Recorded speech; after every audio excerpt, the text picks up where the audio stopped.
Oke, tes tes. Suaranya mantap. Oke. Assalamualaikum warahmatullahi wabarakatuh dan selamat malam. Waalaikumsalam warahmatullahi wabarakatuh. Kita kembali lagi ke di podcast by Daring. Jadi ini adalah podcast dari peserta Latsar pada kelompok 3 angkatan 8 gelombang 3.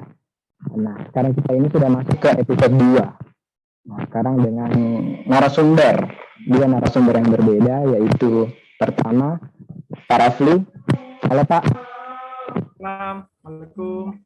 Waalaikumsalam. Selanjutnya Bu Nursyam. Halo Pak, selamat malam. Assalamualaikum semua. Waalaikumsalam. Pak Rafli, Bu Nursyam. Baik Bu.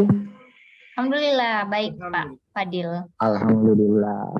Gimana Pak Fadil? Aman Pak Fadil? Aman. Insya Allah sehat. Bu Iva dan Bu Ramla, nah ini narasumber lama, baru lama juga buat episode juga. Insya Allah setiap hari ini bergabung Pak. Oke guys, jadi bincang-bincang hari ini kita akan membahas terkait isu-isu kontemporer atau yang masalah-masalah yang seringkali terjadi di masa ini. Sebenarnya beberapa masalah itu seperti korupsi ya. Korupsi itu sebenarnya sudah ada dari zaman dahulu kala, dari zaman kerajaan-kerajaan dan lain-lain. Adapun isu-isu lain seperti kalau hate speech sih dari dulu kayaknya ada juga hate speech, hoax pun begitu. Yang baru-baru mungkin seperti cybercrime kali ya. Mungkin kita akan bahas itu ke depannya, isu-isu kontemporer, mulai dari yang pertama, kita akan membahas terorisme dan radikalisme, terus kita akan membahas terkait korupsi, narkotika, dan kemudian kejahatan mass communication yang sedang marak terjadi belakangan ini. Oke, saya kira cukup sampai situ basa-basinya. Sebelum kita mulai terlebih dahulu, tadi kan kita perkenalan secara singkat. Mungkin bisa dikenalkan dulu dari prodi mana, fakultas mana. Mungkin mulai dari Pak Rafli dulu. Saja Pak, terima kasih banyak Pak Fadil kesempatannya. Siap. Nama saya Muhammad Rafli Rashid.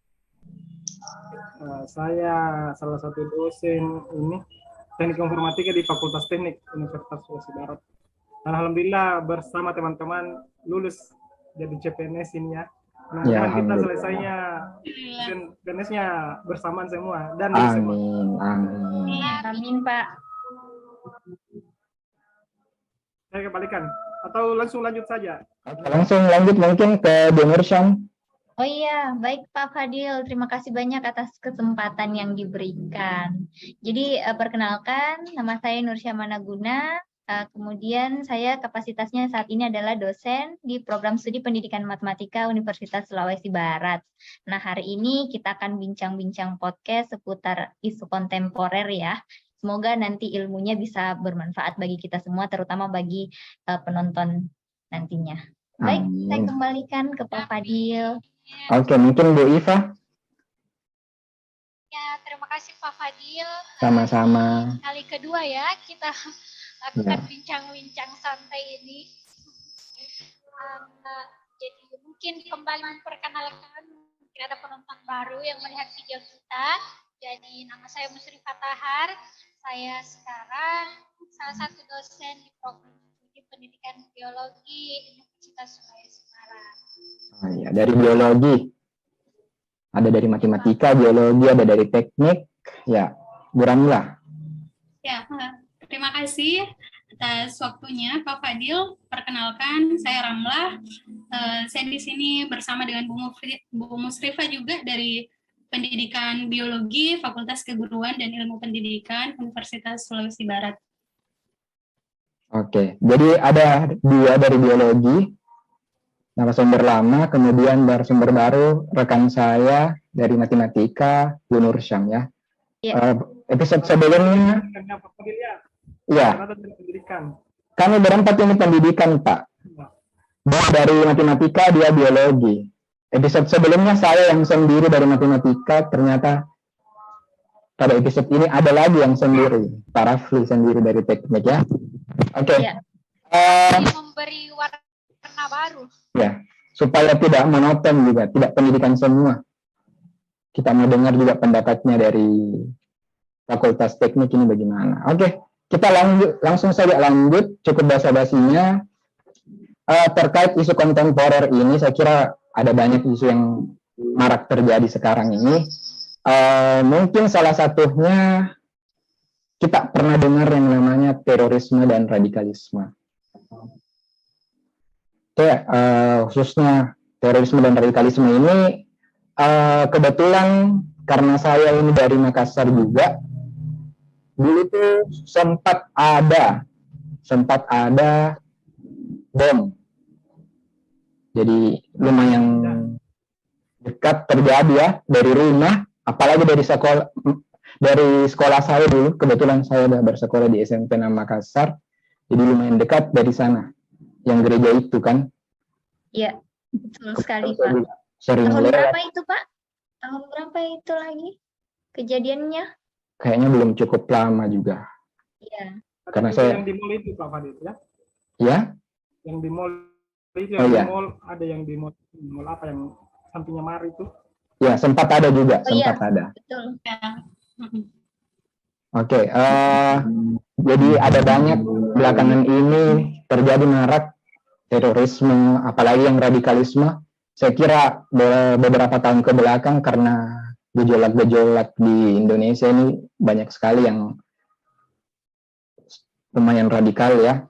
Jadi kita ini hari ini mau memberi materi atau memberi pencerahan terkait terorisme dan radikalisme ini.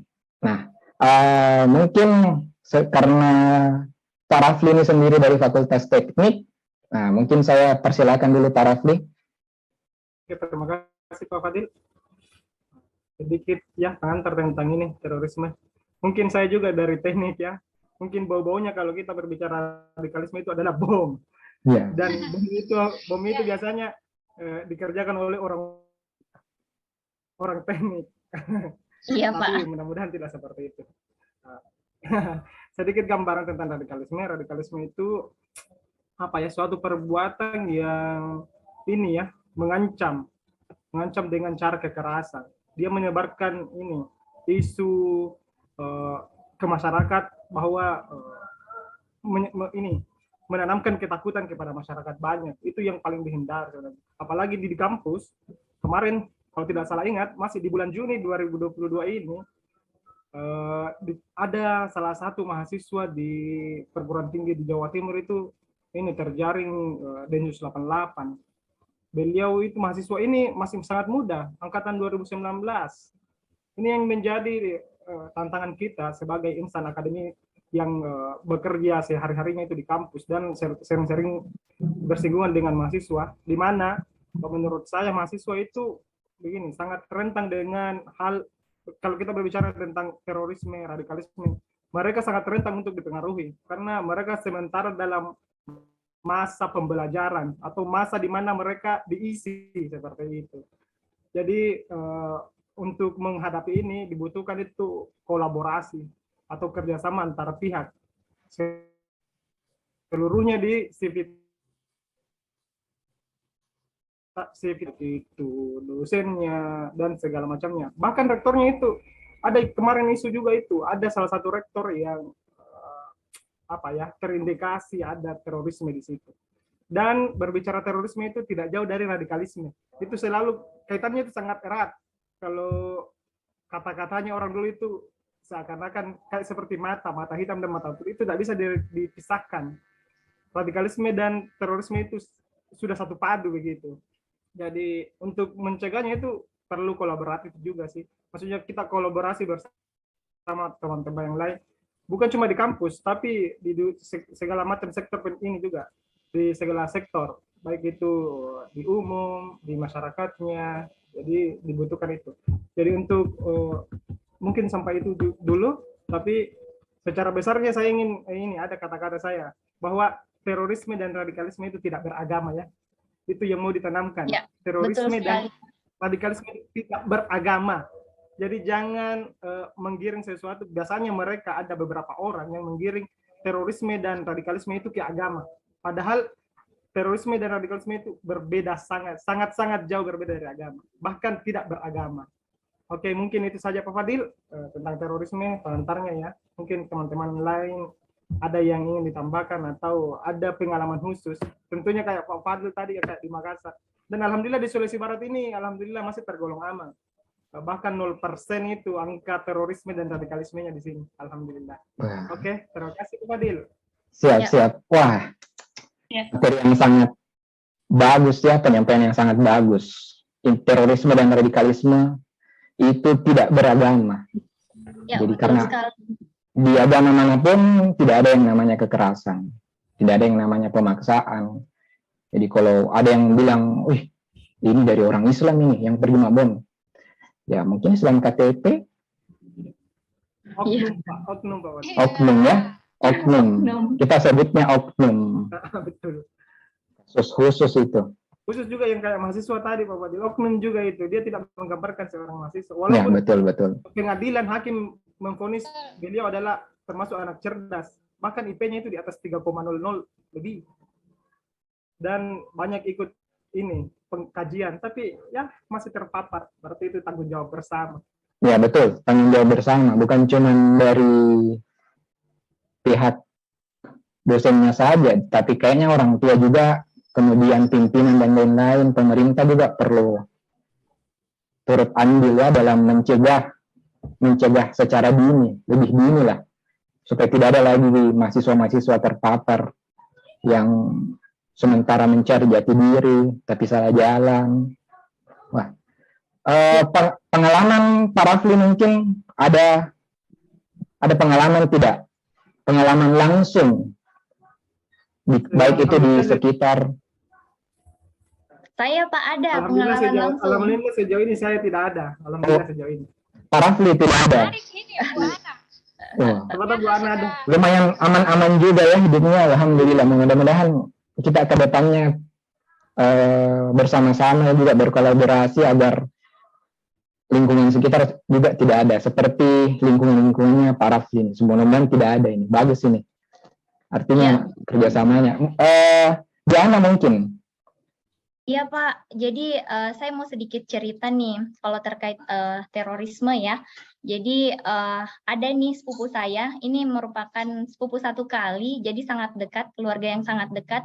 Kebetulan orang tuanya itu dalam hal ini om saya merupakan prajurit TNI. Dia bertugas di Palu, kemudian pada saat itu ada tugas negara, dia ditugaskan untuk mengontrol aksi terorisme di Poso. Nah, pada saat itu helikopter yang digunakan ada sekitar 13 prajurit, itu terjatuh helikopternya pada saat akan mendarat di Poso. Nah, itu merupakan suatu kejadian yang sangat menyedihkan bagi kami keluarga. Nah, dalam hal ini saya ingin menyampaikan bahwa segala aktivitas terorisme itu sebenarnya merugikan, baik itu merugikan masyarakat, bahkan keluarga yang terkena dampak dari terorisme itu. Jadi pada saat itu orang tuanya meninggal, kemudian berselang 1 minggu setelah itu karena istrinya itu dalam hal ini tante saya mengalami trauma yang sangat mendalam, kemudian dia jatuh sakit, drop dan meninggal seminggu setelah meninggalnya suaminya. Nah ini sangat mungkin cerita kecil, tapi keluarga yang ditinggalkan itu merasa sangat trauma. Jadi traumanya itu mendalam terhadap teroris. Jadi ketika anaknya ini mendengar ada aksi terorisme, misalnya di Poso atau di Papua, nah dia sangat sedih dan dia sekarang ini dia sangat terjun ketika ada peristiwa terorisme. Jadi dia turut membantu sebagai pemuda, dia ikut berpartisipasi, menggalang dana ketika ada aksi terorisme. Nah, itu hal-hal yang patut kita kita sampaikan juga kepada mahasiswa kita nanti, diajarkan bahwa jangan sampai terlibat dalam tindakan terorisme karena itu merugikan bukan hanya dirinya sendiri tapi bagi keluarga dan masyarakat. Begitu Pak Fadil. Nah, yang itu yang ingin saya sampaikan. Pengalaman langsung dari keluarga ya terkait dari terorisme. keluarga. Jadi bukan cuma rugi karena pribadinya ya, Ya, tapi ke keluarga juga, baik itu secara psikis, mental, dan mungkin juga ada kemungkinan dikucilkan sama lingkungan. ya betul sekali Pak. Kehilangan keluarga, lingkungan pun juga ya kan. Ada kerugian-kerugian material di situ, pemerintah Dari tentu segi akan materi juga. ya betul. Untuk harus mengucurkan dana untuk korban mungkin itu ya kerugian fisik. Betul. Tapi untuk terorisnya sendiri saya kira keluarganya juga cukup dirugikan karena kadang itu keluarganya sendiri tidak tahu kalau ini teroris ternyata.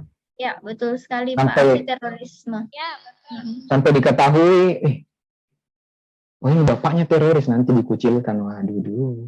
Jadi saya kira kita ini sebagai dosen, semua dosen ke depannya, kalau ada kasus seperti itu mungkin ya bisa dirangkul lah yang seperti itu.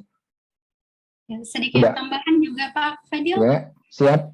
Ya, ini masalah terorisme dan radikalisme, jadi memang ini sangat urgent ya, masalah isu-isu kontemporer yang terjadi baik di kalangan muda, di kalangan dewasa, bahkan di kalangan yang tua juga. Ini sangat masif terjadi di masyarakat kita, apalagi ditambah dengan teknologi informasi yang sangat kencang, ditambah lagi era 5.0 ya, jadi ini memang sangat gencar terjadi di masyarakat. Nah, nilai-nilai dari paham dari radikalisme ini juga bertentangan atau paham-paham yang mengajak untuk bertentangan dengan nilai-nilai Pancasila. Jadi dari nilai ketuhanan yang Maha Esa, kemanusiaan yang adil dan beradab, persatuan Indonesia, kemanusiaan, kerakyatan yang dipimpin oleh hikmat kebijaksanaan dalam permusyawaratan, perwakilan, serta yang kelima itu keadilan sosial bagi seluruh rakyat Indonesia. Jadi paham radikalisme ini mengajak untuk bertentangan ya dengan nilai-nilai Pancasila. Jadi kita tahu bahwa Indonesia ini dia sangat beragam, masyarakatnya majemuk, terdiri dari beragam agama, ada agama Islam, Kristen, Katolik, Buddha, dan sebagainya. Kemudian ada suku, bangsa. Nah ini sebenarnya yang kita hindari, paham-paham yang ingin memecah belah bangsa Indonesia. Betul sekali, Bu. Ya. Oh iya, betul. Jadi radikalisme paham yang kayak semacam ingin mengganti ya, kayak ingin menggulingkan, ingin memecahkan. Bertentangan dengan nilai-nilai yang atau butir-butir di dalam Pancasila. Ya. Oke, saya kira lumayan ya pembahasan terkait radikalisme dan terorisme. Untuk isu-isu kontemporer yang lain, mungkin masih ada yang banyak, seperti yang paling sering kita temui di sosial media, yang paling meresahkan anak-anak muda. Kira-kira apa itu? Yang paling meresahkan. Yang paling meresahkan itu sekarang Pak, dari maraknya berita-berita hoax.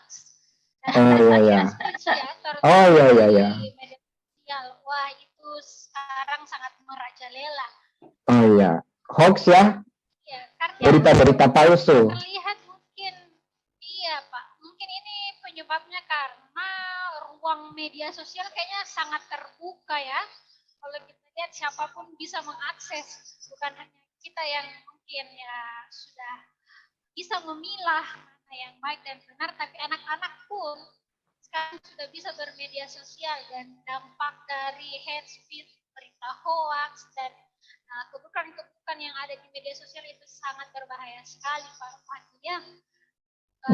Bahkan dari dampaknya ini bisa sampai mengancam nyawa loh Pak, kalau dilihat dari bahaya-bahaya dari bahaya media sosial ini.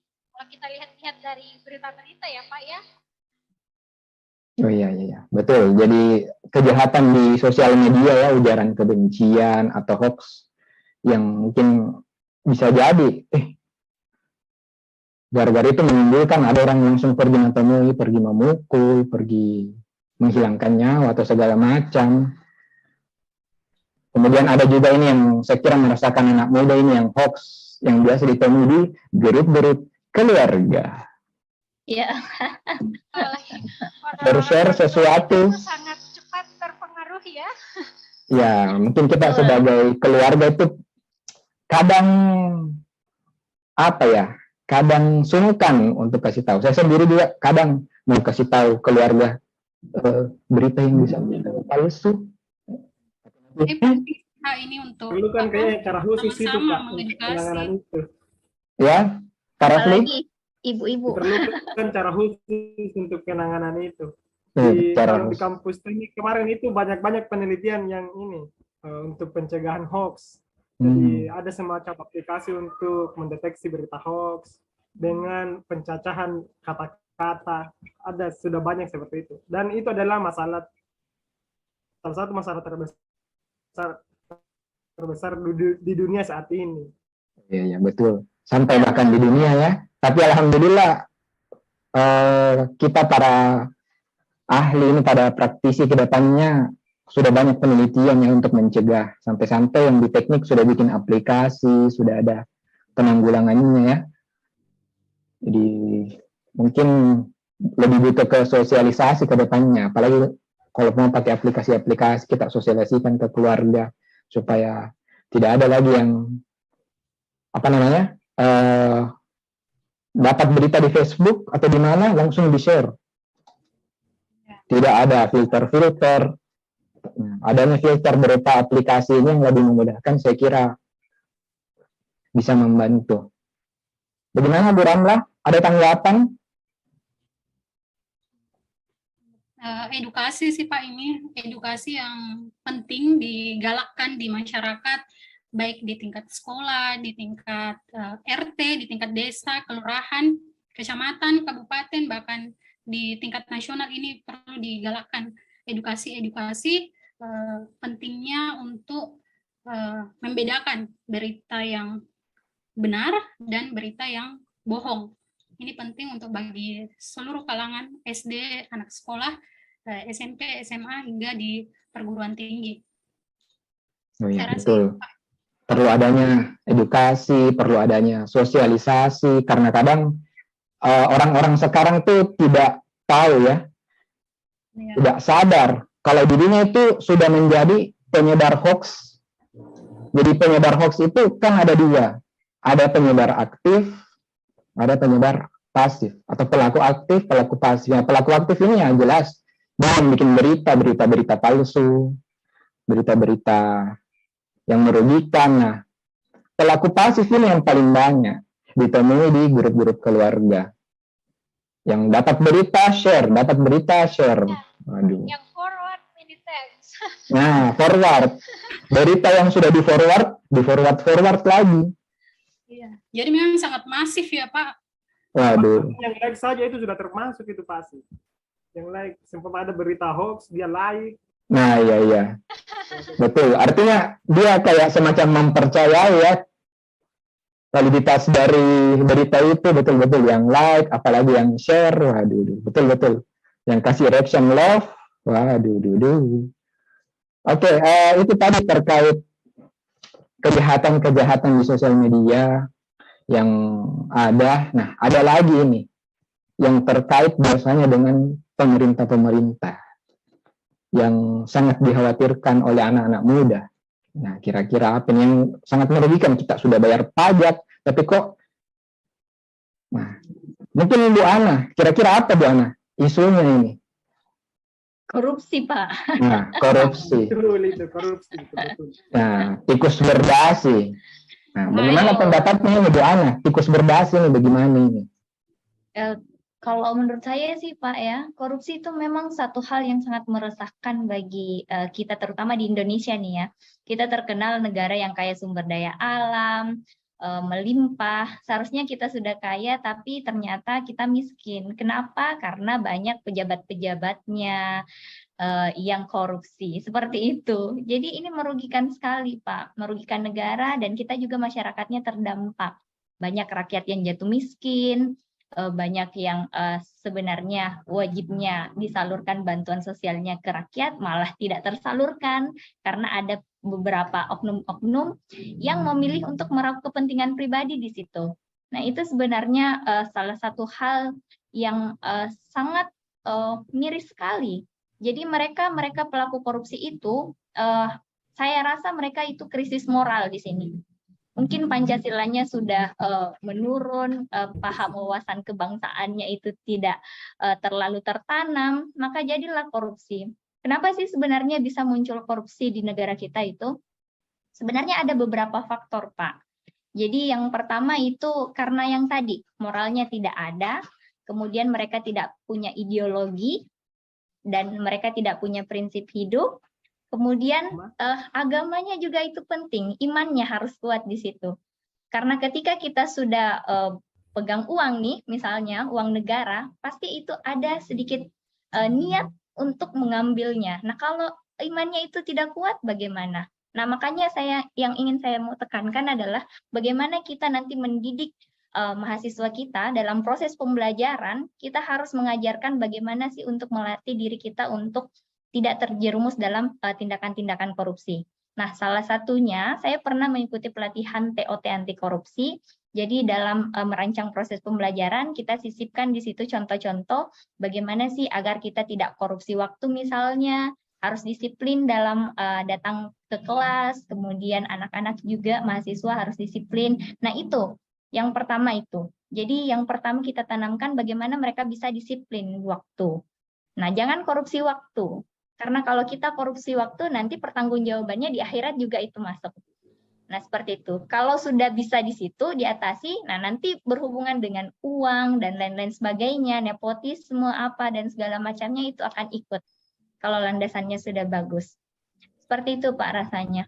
Nah, kemudian kalau kita lihat di negara kita ini ya, Pak Fadil, banyak sekali kasus korupsi yang merugikan negara. Misalnya saja Jiwasraya, itu asuransi sudah kolaps sekarang. Ada Asabri, itu merugikan negara sekitar 20 lebih triliun, enggak tahu 28 ke 27 triliun. Kemudian kalau dari hasil penelitian nih ya, dari BPS itu ada 1.200-an lebih kasus korupsi di tahun 2021. Bagaimana dengan tahun 2022? Tentu banyak sekali kasus korupsi yang sudah menumpuk. Nah, banyak sekali korupsi yang sudah menumpuk. Itu bagaimana penanganannya? Tentu penanganannya awalnya dari wawasan kebangsaan juga itu tadi. Kita harus punya Pancasila, punya ideologi yang kuat. Kemudian pemerintah juga harus menegakkan aturan agar korupsi itu tidak terjadi lagi di negara kita. Seperti itu, Pak. Nah, kalau sudah bisa mengantisipasi agar tidak terjadi korupsi, maka tentu kemiskinan, pengangguran, dan masalah-masalah sosial yang terjadi di masyarakat kita ini akan teratasi, Pak. Saya rasa seperti itu.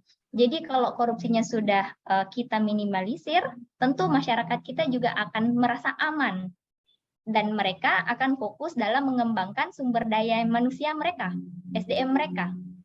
Begitu juga kita para ASN, ketika kita sudah terhindar dari perilaku korupsi, maka kita akan fokus bagaimana sih mengembangkan ilmu pengetahuan ini dan menghasilkan SDM-SDM yang unggul agar nanti tidak terjerat dengan korupsi. Nah, seperti itu. Saya rasa itu inti sebenarnya yang harus kita diskusikan sebagai ASN. Ya, Pak. Oke, mantap ya. Jadi, korupsi ini lumayan masalah yang sudah berakar dari zaman dahulu kala. Ya, betul sekali, sudah berakar, merupakan tradisi. Ya, jadi orang-orang dulu mungkin bilang, nih penjajah Belanda ini sangat menyiksa, tidak kasih upah, tidak ada kasih apa-apa, padahal sebenarnya itu adalah juga orang negara sendiri ya.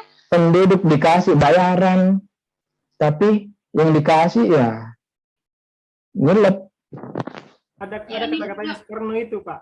Oh iya, apa itu, Pak Rafli? Perjuangannya tidak terlalu, kata Soekarno, perjuangan saya tidak terlalu berat karena lawan saya itu nyata. Maksudnya kentara sekali itu orang Belanda, tapi perjuangan kalian nantinya itu yang susah karena tidak tahu mana lawan mana kawan. Oh iya, Korupsi. betul, betul Salah satunya sekali. itu adalah korupsi.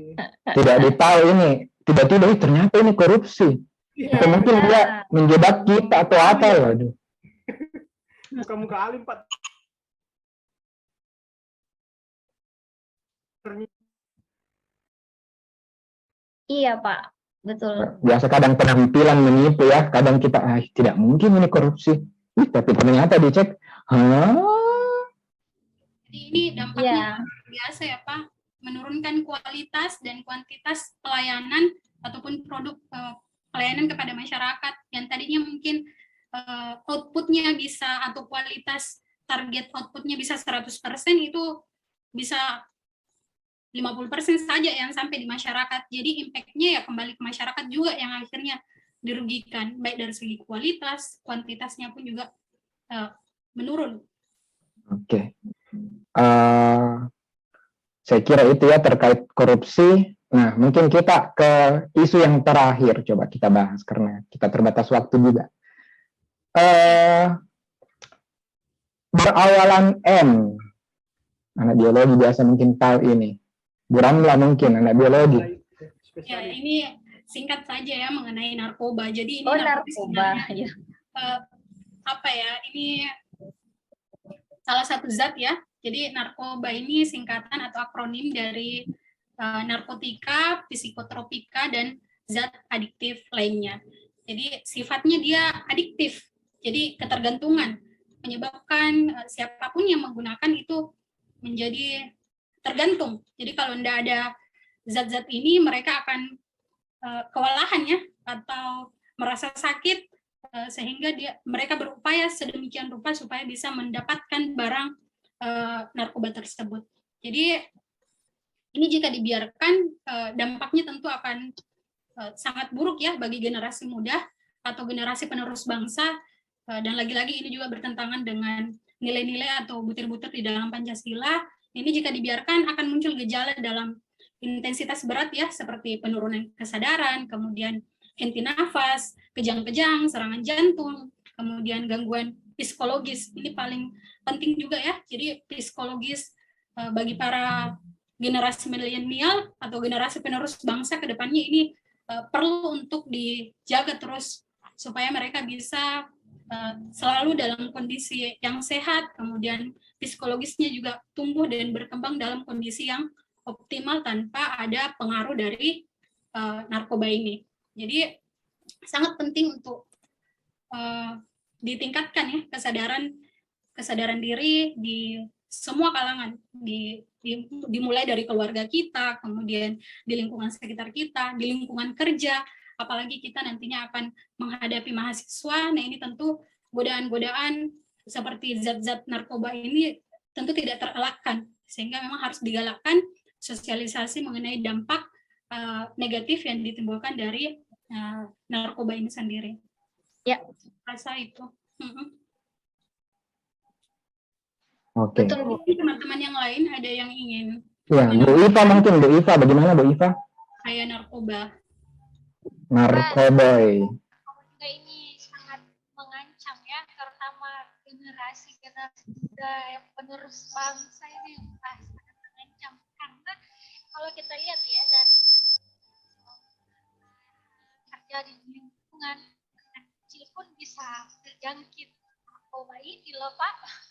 Jadi ini kayaknya masalah yang besar juga di negara kita, karena nampaknya itu sudah sampai ke generasi penerus bangsa. Iya. Jadi itu tadi ya terkait narkoba. Saya kira narkoba yang dimaksud ini bukan nasi kontrabaya, tapi narkoba yang dijelaskan tadi, narkotika, psikotropika ya. Ya. Kemudian sama banyak mungkin bahan adiktif Ya. yang bikin Kan Pak Fadil itu saya juga mau Pak Fadil. nasi kontrabaya ya. Kontrolnya, waduh. Enak itu Pak. Untuk yang Sempat adiktif juga ya Pak. ya, tapi adiktifnya Candu. bikin ngantuk juga itu kalau terlalu banyak. Oke, saya kira itu tadi ya lumayan diskusinya lumayan menarik, lumayan seru. Kita bisa dengar pengalaman-pengalaman teman yang ikut sosialisasi atau yang langsung berdampak terkait isunya tadi dari keluarga. Nah, sebagai closing statement mungkin isu-isu yang ada atau masalah-masalah yang ada ke depannya bakalan terus bermunculan, apalagi dengan perkembangan teknologi yang ada. Saya kira kita sebagai dosen yang tujuannya mencerdaskan kehidupan bangsa dan memajukan kesejahteraan umum itu, ya kita harap kita saling berkolaborasi dengan masyarakat agar masalah-masalah ini dapat diminimalisir seminimal mungkin, baik itu dengan penelitian, pengabdian ke masyarakat, atau pengajaran langsung di kelas. Oke, mungkin saya kira itu untuk bincang-bincang hari ini. Saya ucapkan terima kasih kepada Bu Ana, Terima kasih Pak. Bu Ita, Pak Rafli, Bu Ramla. Oke, kita berjumpa lagi di Malakdi Podcast by Daring episode ketiga berikutnya. Sekian, Assalamualaikum warahmatullahi wabarakatuh dan selamat malam. Waalaikumsalam warahmatullahi wabarakatuh. Terima kasih Pak Fadil. warahmatullahi wabarakatuh.